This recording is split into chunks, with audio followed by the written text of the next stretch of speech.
હવામાન નિષ્ણાંત પરેશ ગોસ્વામીએ જણાવ્યું છે કે રાજ્યમાં ગઈકાલે ચોમાસાની વિધિવત શરૂઆત થયા બાદ ચોમાસું નિષ્ક્રિય થયું છે. હાલ એક સપ્તાહ સુધી કોઈ સારા વરસાદની શક્યતા નથી. રાજ્યમાં છૂટાછવાયા વરસાદ ચાલુ રહેશે તેવી આગાહી સામે આવી છે. આ ઉપરાંત આગામી 7 દિવસ રાજ્યમાં કોઈક જગ્યાએ વરસાદ વરસી શકે છે. નૈઋત્ય ચોમાસાનો ગુજરાતમાં શુભારંભ તો થઈ ચૂક્યો હતો. ચોમાસું સમય કરતાં પહેલા કેરળ પણ પહોંચી ગયું છે. તમિલનાડુમાં પણ ચોમાસાના વાદળો વરસી રહ્યા છે. ચોમાસાએ કર્ણાટકના મોટાભાગના વિસ્તારોને કવર કરી લીધા છે.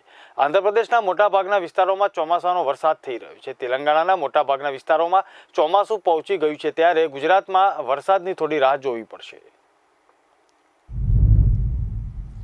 ગઈકાલે જેવી રીતે નૈઋત્યનું ચોમાસું ગુજરાતમાં પ્રવેશ કર્યો, દક્ષિણ ગુજરાતના લગભગ વલસાડ, વાપી અને નવસારી સુધી હવામાન વિભાગ તરફથી જાહેરાત પણ કરી દેવામાં આવી કે ત્યાં સુધી ચોમાસું પહોંચી ગયું છે. પણ ત્યાં પહોંચતાની સાથે જ ગત રાત્રેથી ચોમાસું નિષ્ક્રિય થઈ ગયું છે. મોન્સૂન બ્રેકની પરિસ્થિતિનું નિર્માણ થયું છે અને હાલ અરબી સમુદ્રની અંદર કોઈ પણ એવું પ્રેશર નથી જેને કારણે આ ચોમાસું આગળ વધે. એટલે આ મોન્સૂન બ્રેકની પરિસ્થિતિનું નિર્માણ થયું છે એ લગભગ હવે એક વીક સુધી એટલે એક સપ્તાહ સુધી આ મોન્સૂન બ્રેકની પરિસ્થિતિ જોવા મળે તેવી શક્યતાઓ છે. એટલે ખાસ કરીને એક અઠવાડિયા સુધી રાજ્યની અંદર કોઈ ધોધમાર સાર્વત્રિક વરસાદો થાય તેવી શક્યતાઓ દેખાતી નથી. હા, એક ચોક્કસથી છે કે દક્ષિણ ગુજરાત, સૌરાષ્ટ્ર અને બીજા પણ અન્ય વિસ્તારોની અંદર છૂટાછવાયા વરસાદો છે એ ચાલુ રહેશે.